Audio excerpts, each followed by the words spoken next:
예수 믿으면 천국 간다. 정말 우리가 수없이 외쳤고 수없이 들었던 표현입니다. 이제 이 질문에 우리가 대답을 할 차례입니다. 예수 믿으면 가는 천국의 구체적인 모습은 무엇일까요? 종이가 있다면 그것을 그림으로 표현해 보면 좋겠습니다. 그림을 잘 그리느냐 못 그리느냐가 중요한 것이 아니라 생각을 구체적으로 표현할 수 있느냐의 문제니까요. 물론 영원한 영적인 세계를 인간의 이성으로 표현한다는 것은 어렵습니다. 그렇다면 주기도문을 외울 때마다 간구하는 내용이죠. 하나님의 나라가 이 땅에 임하게 해달라고 할 때 그 하나님의 나라는 구체적으로 어떤 모습일까요? 아니, 어떤 모습이어야 할까요? 한 집 걸러서 십자가가 세워져 있는 교회로 가득 찬 그것이 이 땅에 임한 하나님의 나라의 구체적인 응답일까요? 현실 속에서 구체적인 모습이 결여된 채 외치는 천국, 하나님 나라, 이것은 기독교가 아니라 관념이라는 괴물이 만드는 종교일지도 모릅니다. 왜 그럴까요? 성경을 보시면 하나님이 율법을 주신 이후부터 구약 성경은 구체적인 하나님의 나라의 모습과 관념으로 변했던 유대 종교의 싸움이었습니다. 기독교 역사도 마찬가지였습니다. 1517년에 종교개혁을 일으켰던 루터는 가톨릭이 맞서서 오직 의인은 믿음으로 구원을 받는다라고 주장을 했습니다. 이 주장은 정통 종교를 구교로 밀어내고 신교의 시작을 알렸습니다. 그렇다면 믿음으로 구원을 받는다고 믿는 공동체, 그 교회에게 구체적으로 기대할 수 있는 것은 무엇일까요? 이사야 선지자가 구체적으로 표현했던 것처럼 가난한 자에게 아름다운 소식을 전하고 마음이 상한 자를 고치고 포로된 자에게 자유를 주고 갇힌 자에게 노임을 선포하는 것을 그 공동체로부터 기대하면 안 되는 것일까요? 여러분들의 대답은 어떻습니까? 안타깝게도 역사 속에서는 그것을 기대하면 안 되었습니다. 믿음으로 구원을 받는다고 고백했던 독일의 영주들은 독일의 프로테스탄트 세력을 형성했고요. 그 세력은 가톨릭에게도 맞서는 권력 집단이 되었습니다. 루터의 종교개혁을 수용했던 영주들, 즉 믿음으로 구원을 받는다는 것을 믿었던 영주들에게 이사야의 예언이었던 가난한 자에게 아름다운 소식을 전하고 갇힌 자에게 노임을 선포하는 것을 기대하면 안 되는 것일까요? 그런데 그렇게 기대했던 농민들을 살육했던 것이 바로 1524년의 독일 농민전쟁이었습니다. 사실 이것은 전쟁이 아니라 살육이었습니다. 프로테스탄트 영주들은 용병을 고용해서 10만 명의 농민들을 학살했기 때문입니다. 이 현실을 지켜봤던 종교개혁 화가 알브레이트 뒤러는 이런 그림을 그렸습니다. 농민들의 등에 칼을 꽂은 것은 누구일까요? 관념의 괴물이 만든 역사의 비극입니다. 루터의 종교개혁은 역사를 바꾼 엄청난 사건이었습니다.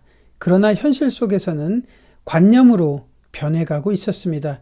그래서 플랑드르의 종교개혁 화가였지만 당시 사람들이 외쳤던 천국을 풍자했던 화가 피테르 브레헬은 게으름뱅이의 천국이라는 그림을 남겼습니다. 그 그림은 이렇습니다. 세 사람이 누워 있습니다. 사방에는 먹을 것이 돌아다니고 있었고 농부와 군인은 세상 모르고 잠을 자고 있습니다. 성직자는 성경책을 등에 깔고 식탁에서 떨어지는 포도주 한 방울을 기다리고 있습니다. 한 병사는 파이로 뒤덮인 지붕 아래에서 파이 하나가 떨어지기를 입을 벌리면서 기다리고 있습니다. 저 멀리 한 사람이 우유로 된 호수에 배를 타고 와서 옥수수 빵으로 된 산을 통과해서 이 천국으로 들어오려고 애쓰고 있습니다. 브레헬의 주장은 분명합니다. 당신들이 말하는 천국이란 바로 이런 공간을 말하는 것이냐라고 그 시대를 향해 묻고 있습니다. 관념에 빠진 종교, 그것이 만들어낸 기독교의 천국은 바로 이런 모습이었습니다. 마가복음 7장에서 예수님은 바리새인들과 서기관들과 논쟁을 벌이고 계셨습니다. 논쟁의 주제는 무엇이 정결한 것인가? 거룩함이란 무엇인가? 이것에 대해서 경론이 벌어졌습니다. 하나님께서는 출애굽기 20장에서 10계명을 주셨습니다. 그렇지만 그 10가지 계명이 관념에 빠지지 않도록 모세오경에는 구체적으로 하나님 나라의 면모를 설명해 주셨습니다. 그러나 여지없이 유대 사회는 관념에 빠지고 말았습니다. 바벨론 포로 이후에 유대 사회에는 율법을 보존하기 위해서 서기관들이 등장했고, 헬레니즘 사회에서 유대 종교를 구별하기 위해서 바리새인들이 등장했습니다. 그러나 이 종교인들은 율법의 정신을 망각하고 613가지의 항목을 만들어서 사람들에게 지킬 것을 강요했습니다. 예수님은 성경의 정신을 망각했던 613개의 조항을 가리켜서 장로들의 유전과 전통이라고 책망하셨습니다.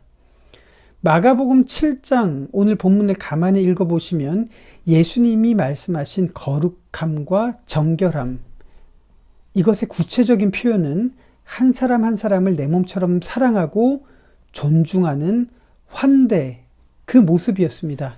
반면 종교인들에게 정결과 거룩함이란 613가지의 계명이었고 그것을 관념으로 붙잡고 있는 것이었습니다. 예수님은 종교인들의 이중성을 지적하고 있습니다. 부모를 공경한다면 부모에게 좋은 것과 가치 있는 것을 드리는 것이 구체적인 모습이겠죠. 그러나 당시 사람들은 부모님에게 드릴 것을 고르반, 즉 하나님께 드릴 예물이라고 맹세하면서 마치 자신이 하나님을 잘 섬기는 믿음 있는 모습이라고 자랑했지만 실상은 부모님에게 드리지 않으려는 핑계일 뿐이라고 예수님은 그들의 위선과 이중성을 책망하셨습니다. 무엇이 하나님을 사랑하는 것일까요? 성경은 반복해서 말합니다.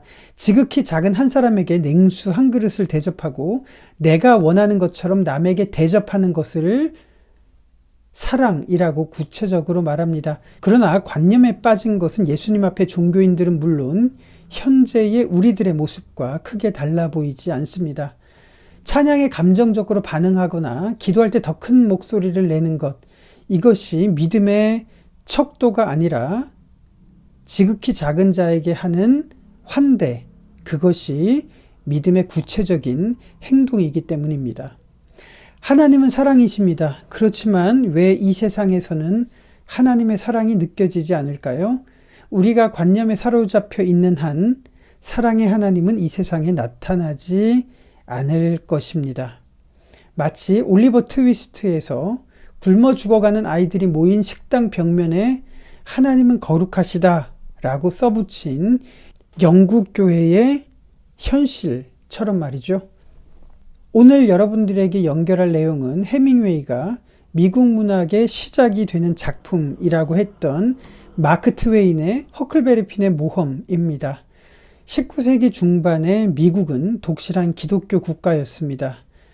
그러나 노예제도를 합법화했던 미국 사회에 마크 트웨인이 던지는 메시지는 분명합니다.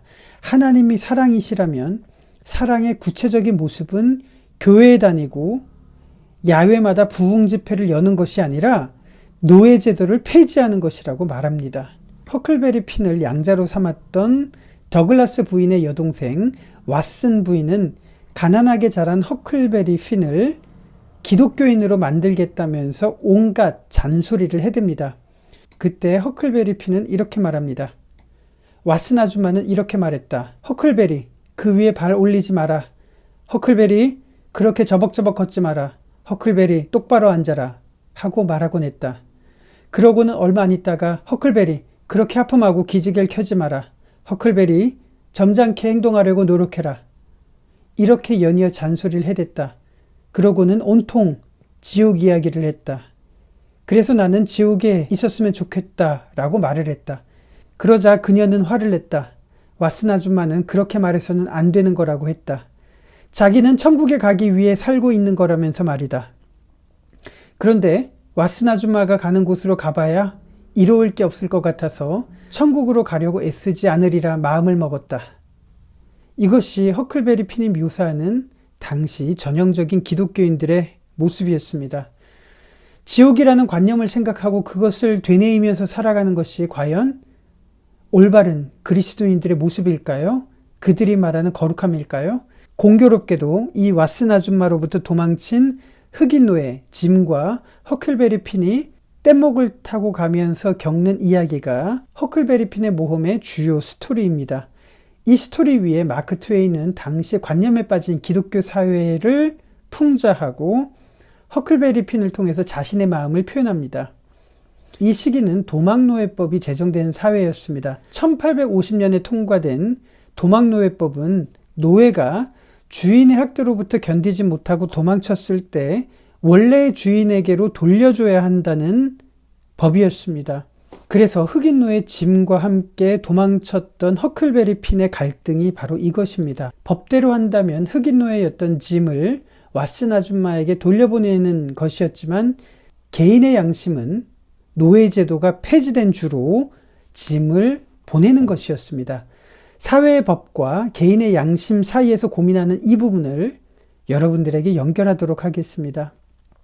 이 부분은 해밍웨이는 물론 일본의 노벨 문학상을 수상했던 오에 겐자부로에게도 아주 큰 영향을 주었던, 어쩌면 이 소설에서 가장 유명한 부분입니다.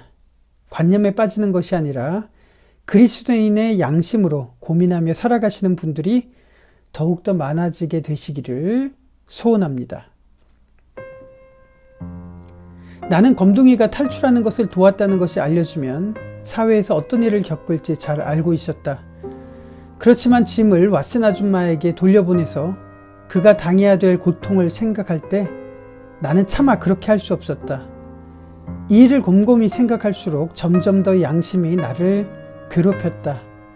나에게 아무런 피해도 입히지 않은 늙은 검둥이를 훔쳐내는 동안에도 항상 저 하늘 위에서 나를 지켜보시는 하나님의 손길이 계시다는 것을 생각하면 괴로워서 견딜 수가 없었다. 지금까지 나를 살펴보시며 그동안 내가 했던 형편없는 짓을 용서해 주셨지만 이제 더 이상 나를 용납하지 않으실 하나님이 계시다는 생각이 떠오르자 무서워서 쓰러질 뻔했다.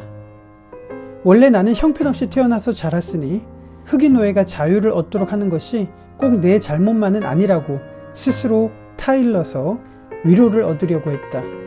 그렇지만 내 마음속에 무언가가 계속 이렇게 속삭였다. 그동안 주일학교를 열심히 다녔다면 내가 이렇게 고민하지도 않았을 것이라고 말이다.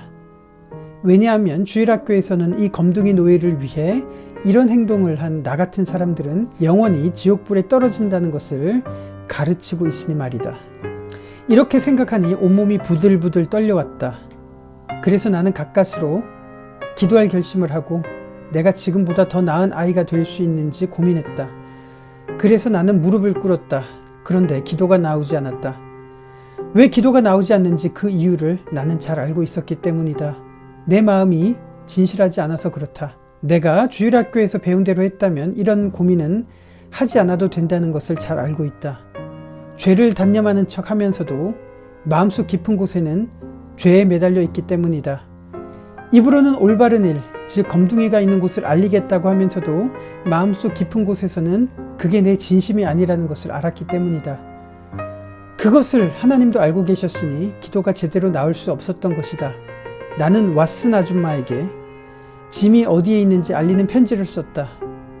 나는 기분이 좋아져서 난생 처음으로 죄가 깨끗이 씻겨진 느낌을 받았다. 그러나 종이를 내려놓고 그동안 짐이 나를 얼마나 사랑해 주었는지 생각을 했다.